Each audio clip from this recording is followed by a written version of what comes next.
Boa noite. Hoje, dia 1º de julho de 2025.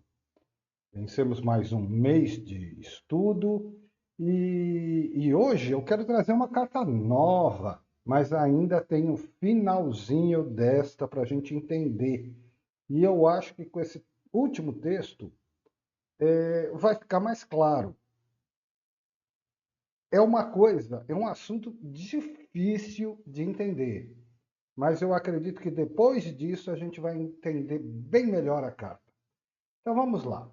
O que houve foi o seguinte: a semana passada, isso aqui vem para cá, eu não compartilhei ainda, não. Então, a semana passada nós estudamos um texto, então, que chamava Problema do Mal. Pronto. Boa noite. Então, na semana passada nós estudamos um texto que chamava O Problema do Mal. E o Goldsmith falava que o mal, na verdade, ele acontece porque ele depende muito das nossas crenças. Então, quem tem muito medo e quem acredita muito no mal, como a nossa mente, que a gente chama de realidade e projeção mental, a gente acaba projetando aquilo que a gente tem medo, né? E então, assim o mal acontece. Agora, hoje, ele vai num assunto um pouco mais delicado, mas eu acho que vai ficar mais claro.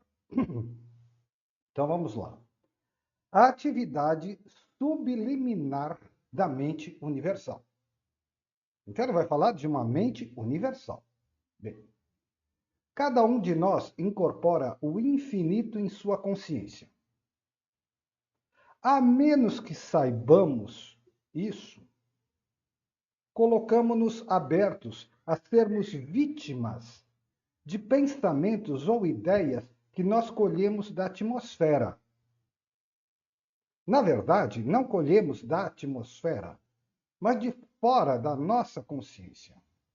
Então, primeiro de tudo, eu vou falar, depois eu compartilho, que eu não compartilhei. Então, primeiro de tudo, ele está dizendo: nem todos os pensamentos são nossos.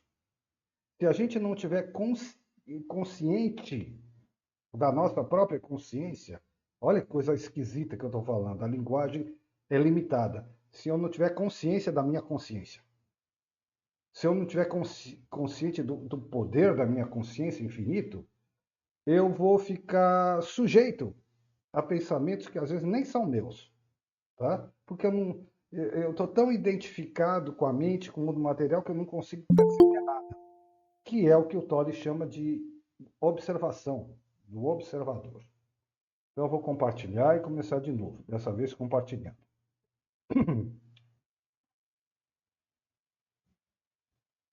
A atividade subliminar da mente universal. Cada um de nós incorpora o infinito em sua consciência divina que nós somos.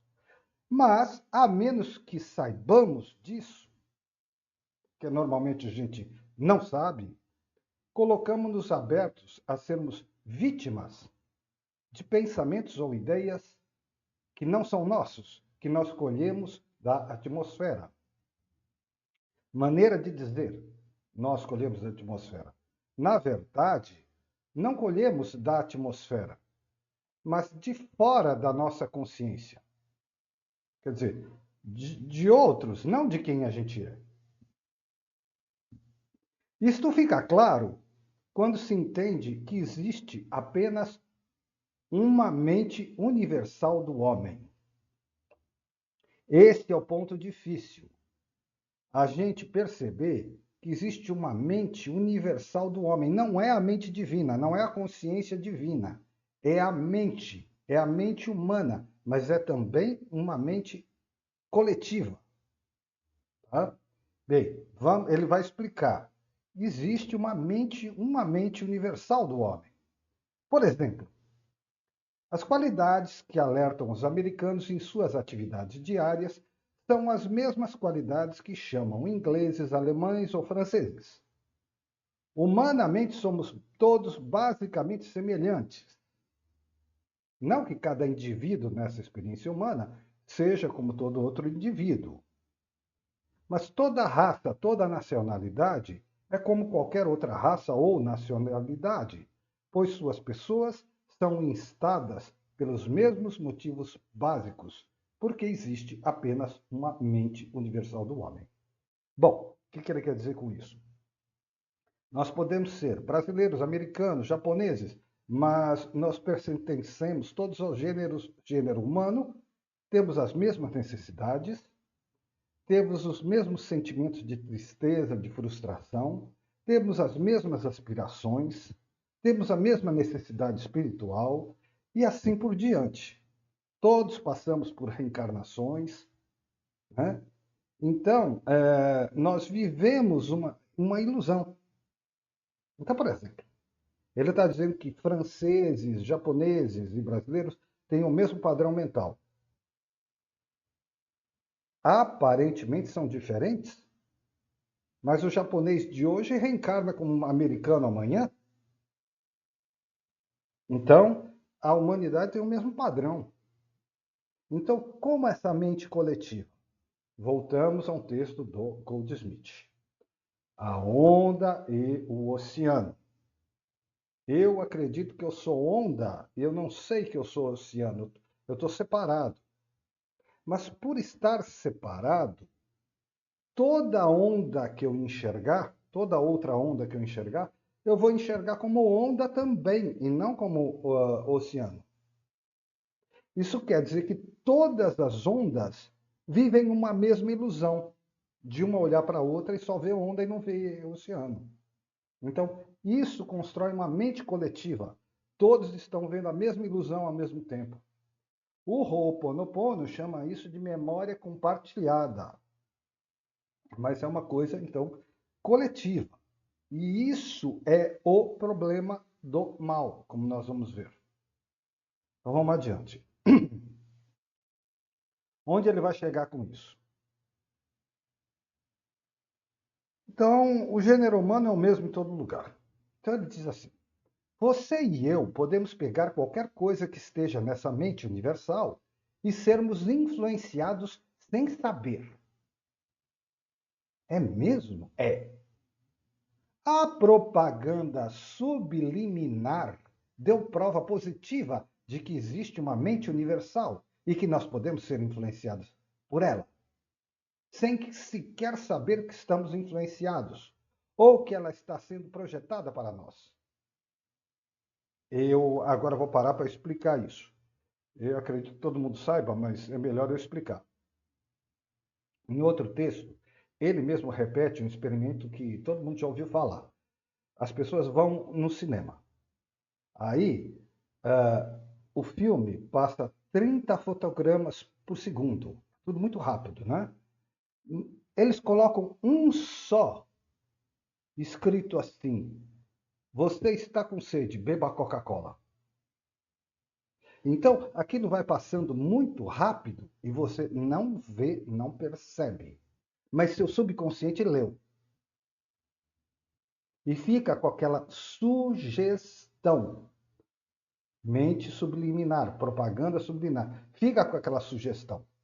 Aí faz um intervalo no meio do filme, uma boa parte das pessoas se levanta e vai tomar Coca-Cola. Uma parte é um pouco mais consciente, pode ter vontade e não levanta. Outra, nem vontade tem, porque está tão enraizado na sua própria consciência que não é sugestionado. Mas a maioria levanta e vai. Entendeu? Então eles provaram então que as pessoas podem ser influenciadas por propaganda subliminar. Essa propaganda subliminar, nesse exemplo, fala de vontade de beber Coca-Cola, mas pode induzir as pessoas a crimes, por exemplo, e assim por diante. Manipulação mental, lavagem cerebral. A política faz muito disso. Bom, vamos ver onde é que ele vai chegar. Na verdade, o mal é esse. Então vamos adiante. Então ele falou da propaganda subliminar que deu prova de que existe essa mente universal e que nós podemos ser influenciados por ela, sem sequer saber que estamos sendo influenciados ou que ela está sendo projetada para nós. Isso é exatamente o que eu quero dizer com influências que governam nossa experiência humana. Um homem é tentado a roubar. Em sua ignorância, ele pensa que ele é um ladrão, enquanto que a tentação é realmente uma projeção da mente universal. Outro homem é tentado sexualmente e outro é tentado em algum outro caminho do crime, por exemplo. Mas nunca é o próprio homem. Isso é a atividade subliminar dessa mente universal, projetando-se para a qual uma pessoa responde sem saber que ela está sendo hipnotizada. Então ele está dizendo assim, uma pessoa que começa a roubar, ela pode até achar que ela é má, mas ela foi hipnotizada por essa mente universal. Por quê? Porque na verdade mesmo, ele é o Filho de Deus. Não é quem ele verdadeiramente é, mas ele está acreditando que ele é pecador. Aí ele fala da sexualidade. Eu acho o Goldsmith muito moralista, mas o problema não é a sexualidade. O problema é o descontrole e a escravidão. Então a pessoa se julga escrava de um poder maior que ela. Mas ela está hipnotizada, porque ela mesma, é o Filho de Deus. Então ela está vivendo uma ilusão coletiva, porque o roubo, o sexo, o pecado são ilusões coletivas, tá? Então é isso que ele está dizendo. Vou lá. Então um é tentado pelo roubo, outro pela, pela sexualidade, pelo crime em geral, mas estão todos hipnotizados, porque na essência ninguém é assim. Ele fala, a pessoa está acreditando nisso sem saber que ela está hipnotizada. Aí ele prossegue. No caso da propaganda subliminar, o exemplo que eu dei, a hipnose é feita por aqueles indivíduos que são responsáveis por projetá-la. Mas ela não é projetada a partir de qualquer ponto de vista pessoal ou qualquer grupo de indivíduos. Trata-se de uma atividade da mente universal projetando a si mesma. E você e eu respondemos a qualquer que seja o nível da nossa tentação. Vou explicar. É difícil aqui entender o que ele quer dizer, mas eu vou explicar. Ele está dizendo o seguinte: eu estou dizendo que se você começa a roubar, você está sendo. Ele está dizendo. Se você começa a roubar, você está sendo vítima de uma hipnose universal. Você está acreditando que é necessário roubar e que você é um ladrão. Aí, de repente, alguém pode dizer assim: tudo bem, mas o exemplo que ele deu da propaganda não é a mente universal, é alguém que está projetando para você. E o que o Goldsmith responde? Fala, não é verdade, porque essa pessoa que está projetando para você, ela também está hipnotizada. Então ela é simplesmente um instrumento, um veículo da mesma ilusão, não mudou nada. Então, por exemplo, governos podem usar propaganda subliminar. E aí você vai dizer, o malvado é o governo. Sim, mas essas pessoas do governo estão hipnotizadas pela mesma mente. Então ele está dizendo, não faz diferença. É a mente universal. Essa mente que hipnotiza as pessoas e convence de que elas são pecadoras, ladrão e viciados, etc, etc, é o diabo.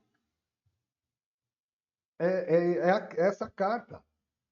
Então, essa mente universal, ela pode ser interpretada pelas pessoas de uma maneira personalizada.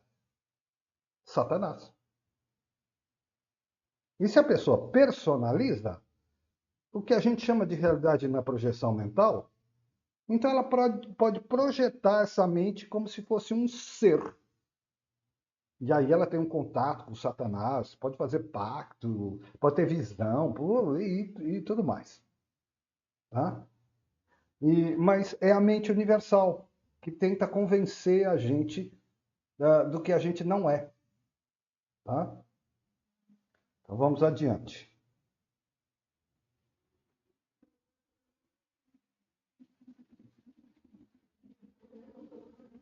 O momento em que percebemos como existe uma mente universal que está projetando traços ou qualidades como inveja, malícia, cobiça, luxúria, ambição falsa, podemos nos proteger desligando-a.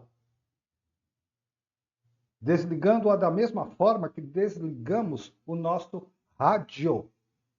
Sintonia da cabeça, o Espiritismo ensina isso. É como se fosse um rádio, nós estamos sintonizando. Desligue o rádio, mude a estação. Podemos nos desconectar dela no reconhecimento de que é a mente carnal. Como que eu vou reconhecer o que é a mente carnal? Dizendo, eu não sou isso. Eu não me identifico com o sofrimento, eu não me identifico nem com o corpo, não me identifico nem sequer com a mente, que é um instrumento. Não me identifico com o ego, é o ensinamento do Eckhart Tolle. Qualquer um que chegue à conclusão de que a operação dessa mente carnal do homem não é uma lei, é ilusória, não funciona como uma lei, porque não é Deus, começa a libertar-se de sua operação. E aos poucos, os efeitos de sua aceitação começam a desaparecer. Porque uma condição externalizada, personalizada, como Satanás, por exemplo, uma condição externalizada, só é mantida pela crença que o suporta. Remova a crença, não haverá condição exteriorizada. Então, na tentação do deserto, Satanás tenta Jesus, mas Jesus não é tentado. Por quê? Porque não tem, ele não reconhece como poder. É uma hipnose, mas não tem poder nenhum sobre ele. Não tem poder consistente. Né? É a pessoa, é a crença da pessoa que confere realidade. Aí ele prossegue. É como uma foto na tela. Remova o fotograma de cinema. Remova o filme. Não há imagem na tela. Remova a imagem da mente, isso é, a imagem da lei material. E imediatamente a imagem exteriorizada começa a desaparecer. Remova a imagem da mente e a imagem exteriorizada começa a desaparecer. Como assim? Jesus, encontrando as pessoas doentes, não curava uma doença. Ele não combatia o mal chamada doença. Ele desfazia a ilusão de que a doença existe. Da mente universal. Claro, precisa ser Jesus para fazer isso, né? Mas eventualmente acontece com alguns curadores. Mas não há garantia nenhuma, só Deus pode saber. Mas Jesus, né, consciência divina pura, dissolvia. Então não se trata de combater um mal. Se fosse para combater um mal, Jesus, para uma doença, dava um remédio, para outra, dava outra. Mas ele dissolvia a doença. Tá? Então, se a gente não tiver essa sugestão, né, nós então não entramos na sintonia da hipnose. Então, ele diz, quando a gente começa a remover o filme, esse Satanás que está dizendo para a gente, se és filho de Deus, querendo botar a dúvida, será que eu sou mesmo? Se a gente retirar essa dúvida, o problema sumiu. Então tudo é que nem um rádio, é desligar a mente disso. Por isso que o Taniguchi fala, alinhe sua mente com Deus para projetar coisas boas. Então vamos adiante. No momento em que percebemos que, do ponto de vista humano, somos antenas para a mente humana universal, aí então assumimos o domínio pela compreensão de que todas essas chamadas leis que operam como lei não são leis. E começamos a anulá-las em nossa experiência. A lei da punição, a lei do pecado, a lei do karma, a lei do isso, a lei do aquilo. Muito do trabalho de cura é realizado apenas anulando a ação da mente carnal. Já expliquei que é assim que Jesus fazia as curas. Muito trabalho de cura é realizado apenas anulando a ação da mente carnal, reconhecendo seu nada e não combatendo-a. Expliquei e dei o exemplo de Jesus. Lutar contra a mente carnal é reconhecê-la como tendo poder da lei. Também expliquei isso. Mas, em nosso reconhecimento do fato de que o único poder que é lei é o que vem do infinito, é Deus, estamos operando a partir de uma base completamente diferente. Então, quem tem razão é o Taniguchi dizer, alinhe sua mente com Deus. Ninguém jamais conseguiu anular a lei do amor. Ninguém jamais conseguiu anular a lei da verdade. Ninguém jamais conseguiu anular a lei da vida. No entanto, Deus anula a lei do karma. Porque é uma lei terrena da mente universal, de autopunição. Ninguém anulou a lei do amor, nem da verdade, nem da vida. Elas continuam porque têm sua base no infinito, na onipresença, na onipotência, na onisciência. Lei da vida. Aí vocês vão falar, a morte. A morte é uma ilusão que Jesus dissolveu na cruz.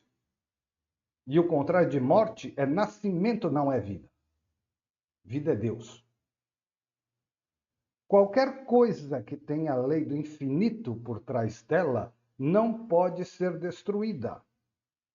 Qualquer coisa que tenha a lei do infinito, Deus, por trás dela não pode ser destruída. Nós não podemos alterar ou destruir a verdade. Não importa em que tipo de manipulação mental nos envolvemos.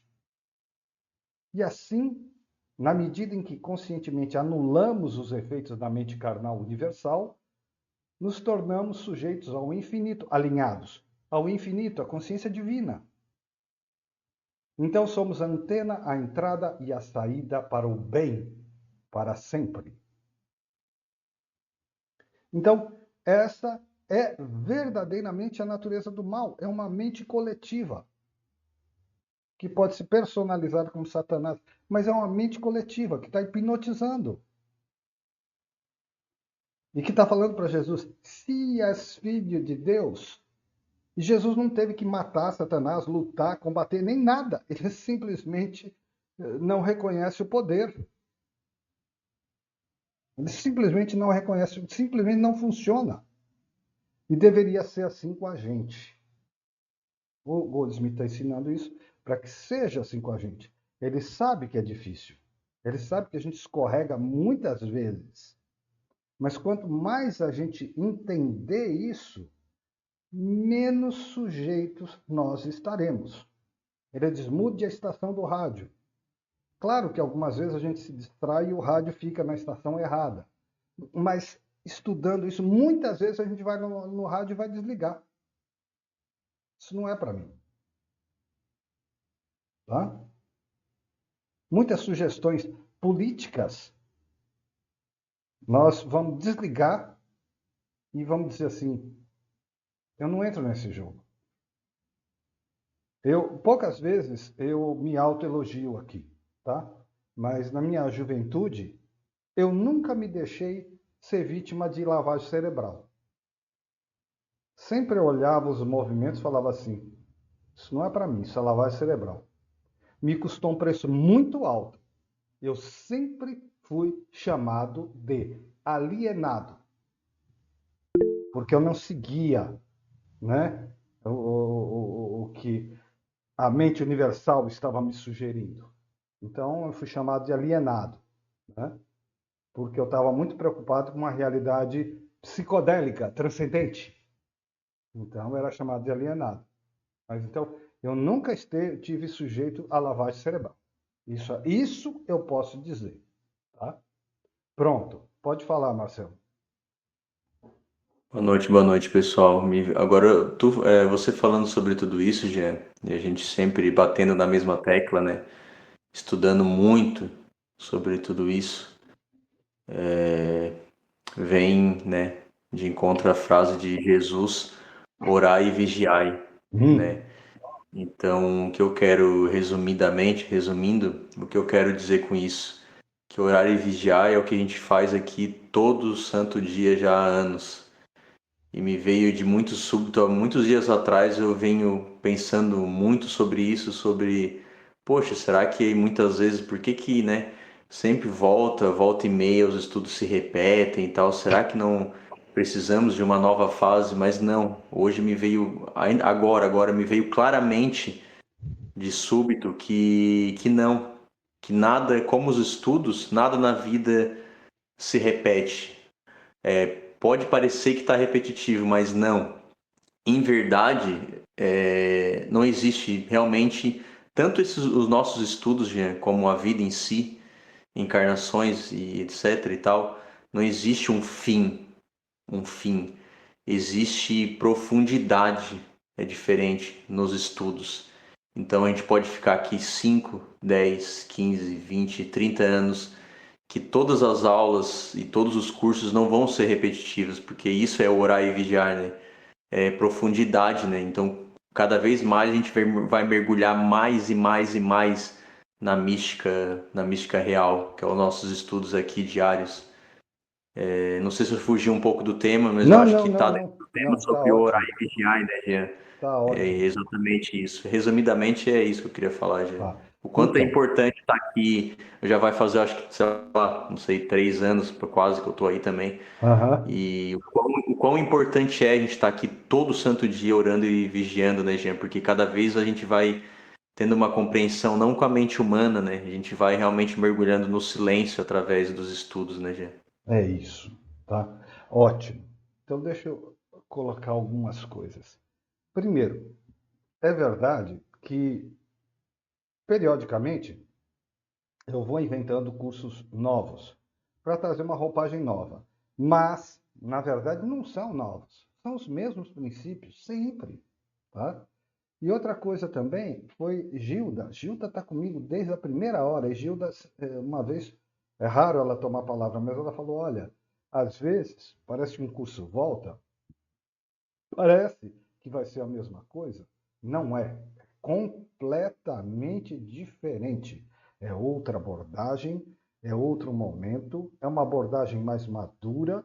As pessoas participam, trazem outros aspectos, né? E é que nem ir na missa e eles leem o evangelho. E a pessoa vai a vida inteira na missa, mas cada vez é uma compreensão completamente diferente, né?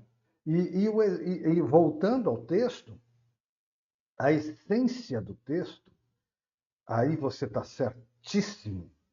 A essência do texto é orar e vigiar. Né? Não há mal que não seja, na verdade, uma tentação e que nós temos o poder de mudar o rádio. Mas é preciso estar atento. Eu disse que a gente escorrega, eu escorrego. A gente escorrega na condição humana. Claro que escorrega. Mas é preciso estar atento. Então a frase realmente é orai e vigiai. É a moral da história. Tá? É a moral da história é essa mesma. Né? Então era isso que eu queria terminar dessa carta falando do problema do mal, que é, na verdade, o egoísmo humano, mas que se mostra de uma forma hipnótica mesmo. Tá? E que nós podemos mudar a estação do rádio. Enfim. Tá? Já tem gente que se mergulha tanto na estação do rádio que começa a personificar e até na forma de um ser, por exemplo. Tá?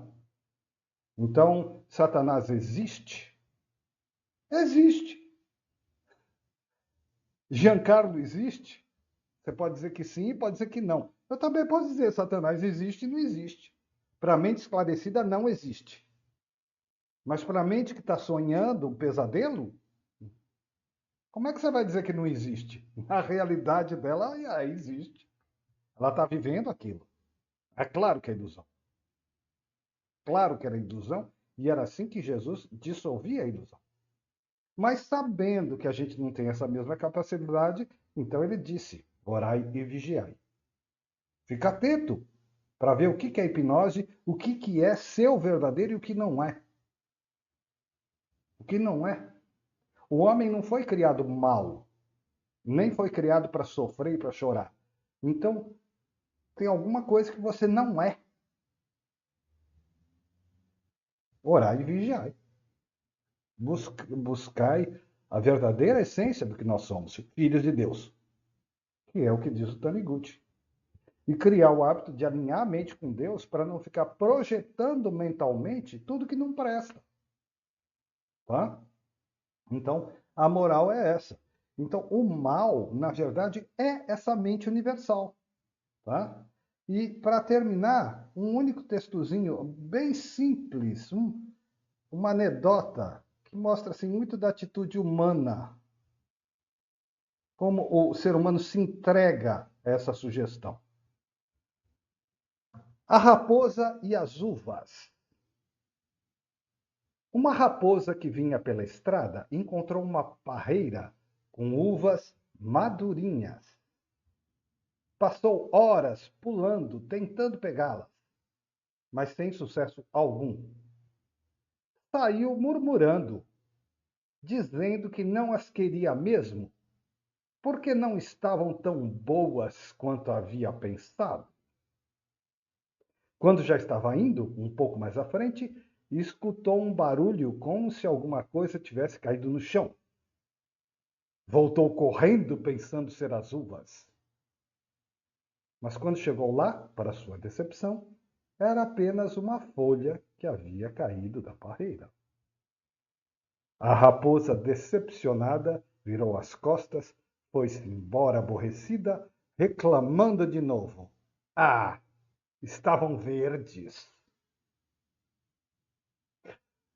É uma fábula muito famosa de Esopo. Então, né, toda vez que a pessoa não consegue aquela que ela diz, estavam verdes. Tá bom, tá? Então, encerramos essa carta e agora vamos para uma coisa nova. Só um momento que eu tenho que fazer uns ajustes aqui. Carta 16. Esta aqui. Pronto. Bom, agora, com muito orgulho, apresento uma carta nova. A Casa de Deus, conhecida como a Torre. As pessoas têm verdadeiro pavor dessa carta, elas têm medo da carta. Eu acho uma carta maravilhosa essa aqui. Maravilhosa. Como consequência do mal da carta anterior, se você entrou na hipnose, você vai cair na casa de Deus. Então, a casa de Deus, olha o desenho. O desenho não tem muito segredo, não. É uma torre desmoronando com um raio de Deus, as pessoas caindo, e é isso. Que torre é essa? É a Torre de Babel. Então, a casa de Deus é a torre, conhecido como a torre, é uma carta de desilusão. A carta 15, o diabo, era a carta da ilusão. E uma ilusão só pode terminar em desilusão. Não existe outro caminho. Então, essa é a carta da desilusão. E as pessoas morrem de medo porque elas estão apegadas e grudadas nas suas ilusões. Então, vamos ver as frases da carta. A desilusão é a visita da verdade. A desilusão, a desilusão de agora será a bênção do depois. Chico Xavier. Desilusão, não mais ilusão. A ilusão não pode se manter, ela tem que desmoronar. Outra frase. A desilusão é um remédio amargo. Mas é um remédio. A frase é minha.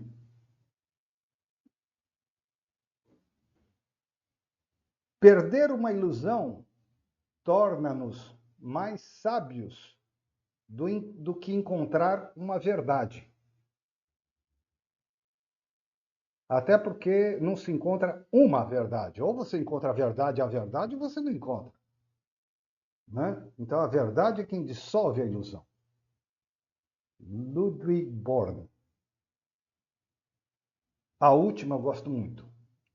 O arrependimento é a chave que abre qualquer fechadura. Arrependimento, tomada de consciência. Desilusão. O arrependimento é a chave que abre qualquer fechadura. Pensamento rabínico. Portanto, a desilusão, as pessoas sofrem, acham um remédio amargo, mas é uma muito saudável, extremamente saudável volta à verdade. Então, o que é mentira precisa desmoronar. Precisa, porque senão nós só vamos cair em sofrimento e frustração. Bem, então agora eu vou começar a ler a explicação da carta mesmo.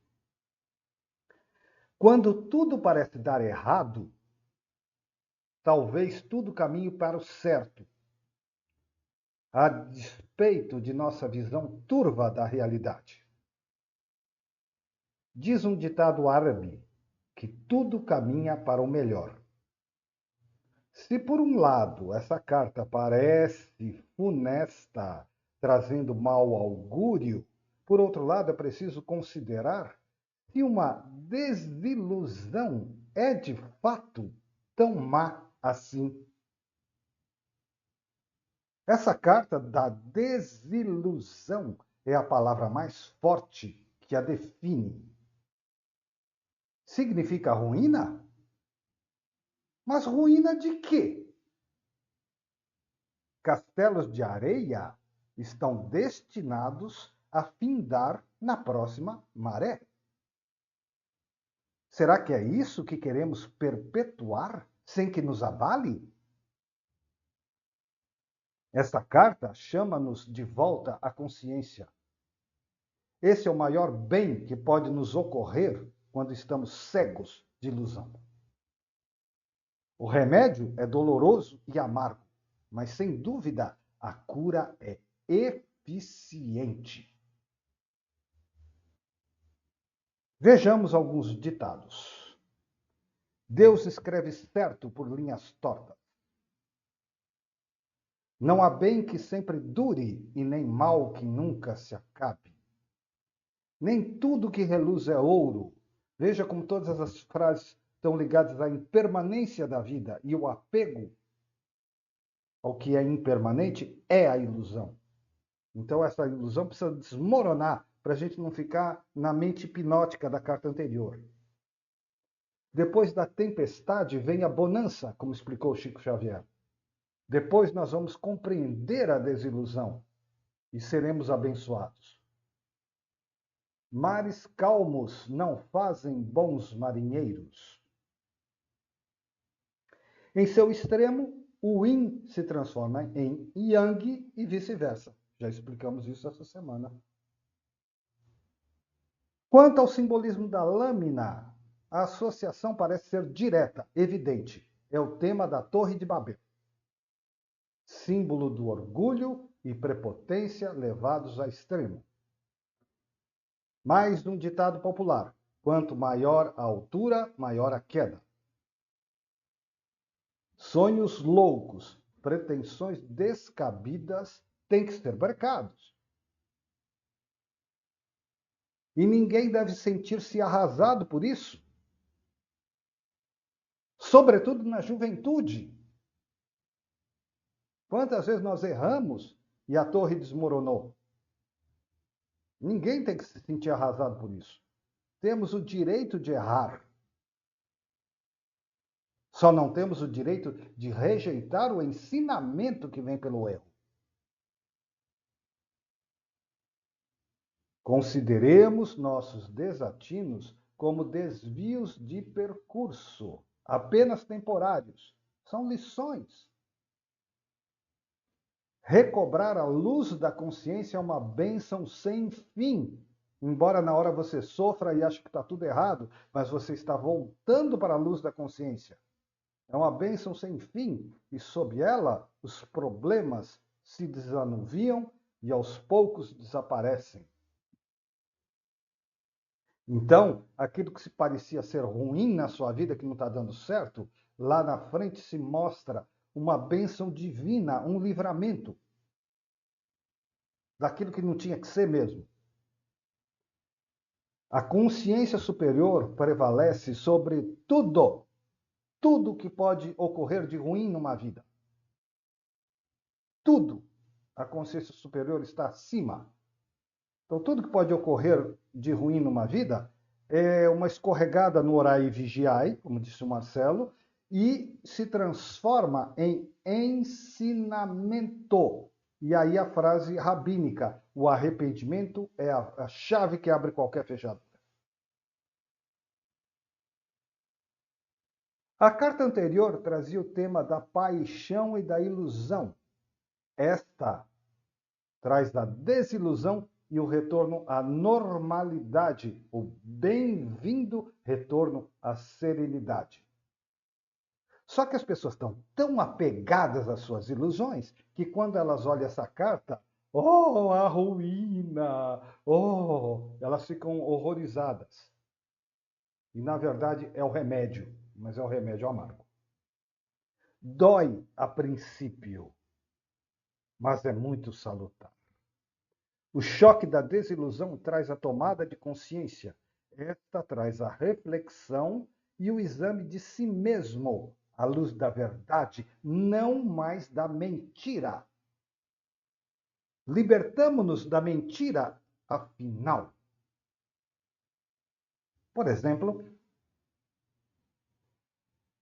às vezes um relacionamento pessoal, amoroso, desastroso, termina e a pessoa fica arrasada. Mas, na verdade, aquilo não era amor, nem nunca foi. E mais tarde a gente acaba achando que era o que tinha que acontecer. Em muitos casais eu vi que se separaram e as pessoas ficaram profundamente mal pela separação, mas eu posso afirmar de todos os casos que eu vi, nunca foi amor, foi orgulho ferido. Por isso que elas ficaram mal. Tá? Porque ninguém tem a posse de ninguém. Então, nunca foi amor de verdade. Nunca foi. Se acabou, é porque não era. Então, essa é uma carta para se olhar assim, com muita boa vontade, com muito amor a Deus, e saber aceitar as lições que vêm na vida para a gente. Tá? Dói a princípio, mas é muito salutar. Então, o choque da desilusão traz a tomada de consciência. Esta traz a reflexão e o exame de si mesmo, autoconhecimento, à luz da verdade, não mais da mentira. Libertamo-nos da mentira. O que é que você poderia querer de melhor? É uma carta maravilhosa. Na prática, pode sim simbolizar ruína ao pé da letra.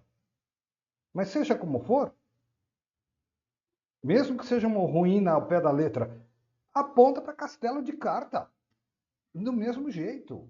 Castelo de carta, sem fundamento nenhum. Isso que precisa ser entendido. A menos que, na prática, a carta esteja, agora na prática, a carta esteja associada a terceiros, e aí, sim, ela pode apontar para prejuízos reais. Mas, nesse caso, ainda assim, a pessoa é convidada a uma séria avaliação dos seus pensamentos e projetos, pois foi ela que permitiu que as coisas chegassem nesse ponto. De todo modo, é uma ilusão que precisa acabar. Não mudou nada. De todo modo, é uma ilusão que precisa acabar. basta. Explico melhor.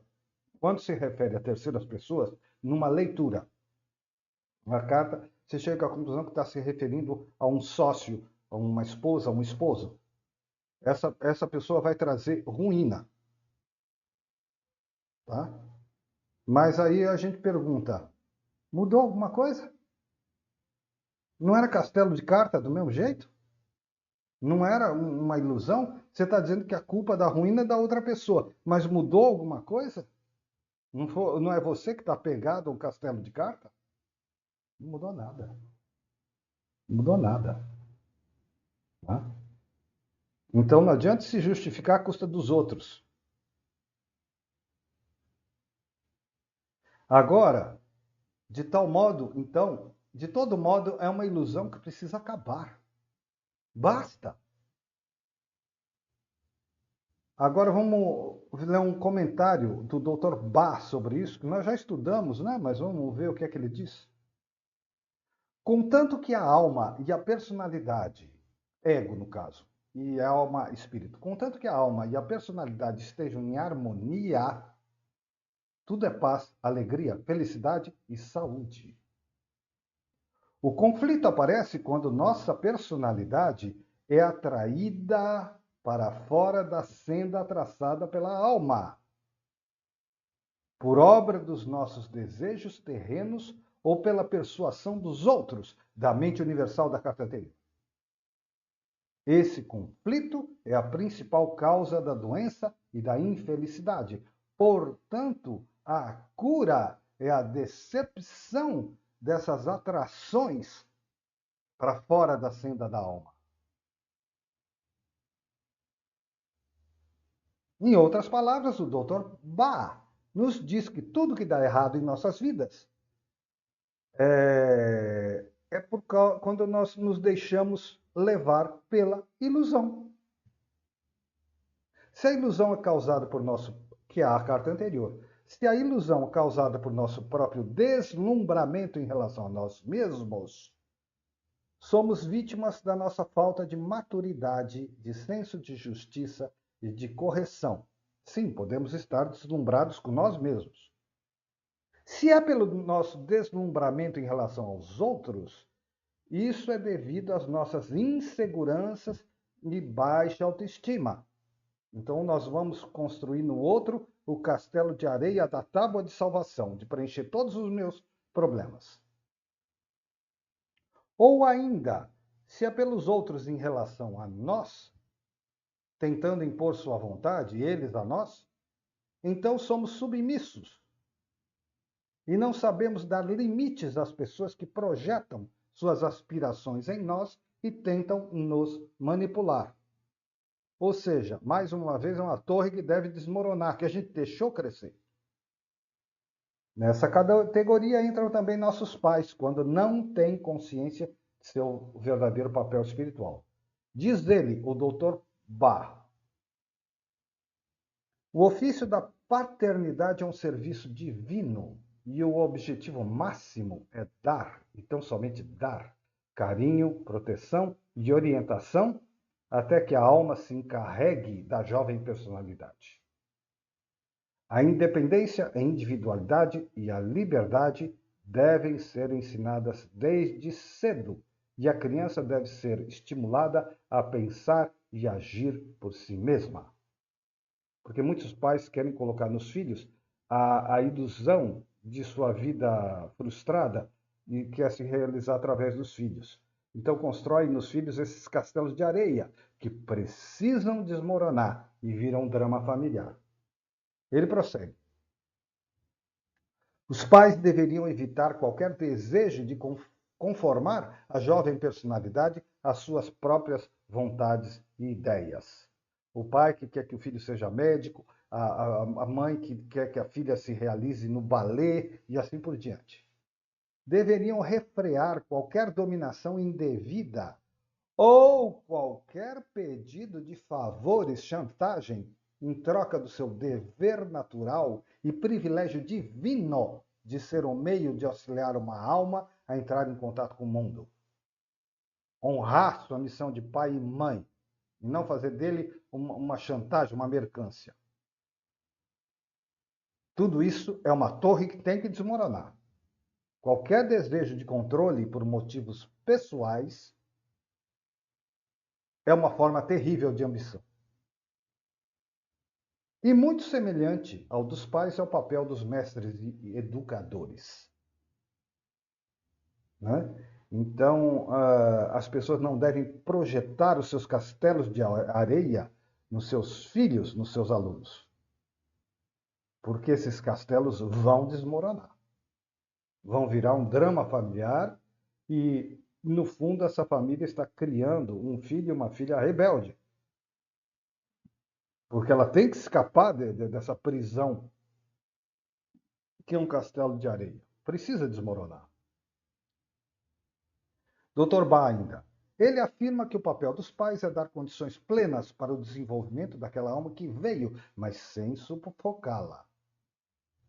Por outro lado, ele diz que cabe ao submisso assumir a responsabilidade sobre si mesmo e saber dar limites. Então, aqueles que são submissos, o Dr. Bach coloca um pouco de responsabilidade neles mesmos. Não adianta se fazer de vítima do opressor. Você tem que saber dar limite. Então ele diz: os que são dominadores precisam de muita ajuda e orientação infelizes. Os que são dominadores precisam de muita ajuda e orientação para que se tornem capazes de transformar em realidade a grande verdade universal da unidade e para que entendam a alegria da fraternidade. Dessa frase eu tiro assim que nossos políticos são as pessoas mais infelizes do planeta. Os que são dominadores precisam de muita ajuda e orientação para que se tornem capazes de transformar em realidade a grande verdade universal da unidade e para que entendam a alegria da fraternidade. Temos que ajudar essas pessoas na medida de nossas forças. A fraqueza de nossa parte, que lhes permite ampliar sua influência, de forma alguma os ajudará. Recusarmos-nos delicadamente a estar sob seu controle, esforçarmos-nos para fazê-los compreender a alegria de doar, os auxiliará ao longo da escalada. Então, o Dr. Bach coloca a responsabilidade na nossa mão. Eles são profundamente infelizes e se a gente não souber dar um limite, nós não os estamos ajudando. Prossigo. Segue-se, portanto, a necessidade de assumirmos o controle de nossas vidas e alinharmos-nos com o verdadeiro propósito de nossa missão. Que nem diz o Taniguchi, alinhe sua mente com Deus. Alinharmos-nos com o verdadeiro propósito na nossa missão. Que missão é essa? Estivemos conversando hoje de tarde. Amar a Deus sobre todas as coisas e amar ao próximo como a si mesmo. Alinharmos-nos com o verdadeiro propósito da nossa missão. Nós temos um propósito superior, determinados pelo nosso espírito para esta encarnação. Enquanto formos desviados deste propósito, certamente viveremos infelizes. Esse castelo vai ter que desmoronar. E essa é a desilusão que cabe a nós, e somente a nós compreender. Isso quer dizer que se uma pessoa tem uma vida de muito sofrimento, é porque ela tinha castelos de areia construída, talvez em muitas vidas, e é extremamente necessário desmoronar esse castelo. Então ela precisa passar por isso. Né? Então veja como é uma carta boa, interpretada porque as pessoas não querem se desapegar dos seus sonhos malucos. Elas não querem. Então elas acham que a carta é o terror, a ruína desmoronando. E a carta está nos libertando tentando. O que não é fácil, às vezes é doloroso.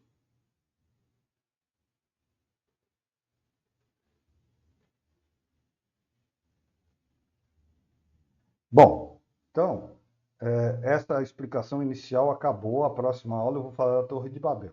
E só vou dizer isso. Na leitura prática, o significado é profundo, muito bonito, mas muitas vezes, quando você está lendo o tarô para uma pessoa, sai essa carta para uma pessoa que não compreende que o castelo precisa desmoronar. Então, acaba indicando alguma coisa ruim do ponto de vista humano. E como a pessoa que está consultando, se ela não tem uma visão espiritual, uma visão transcendente, ela vai interpretar como ruína, destruição e tudo mais. Mas, na verdade, não é isso. O propósito divino está querendo reconduzir ela de volta para a verdade. Mas pouca gente vai entender isso. Né? Pouca gente vai entender isso. Tá bom? Então, 2027, agradeço, agradeço, agradeço. E continuamos daí na semana que vem. Aí nós vamos falar do trechinho da Torre de Babel da Bíblia mesmo, e muitos contos interessantes e divertidos. Tá bom? Bom descanso e amanhã nós estamos aqui com o Goldsmith. Boa noite. Boa noite, até amanhã. Até amanhã.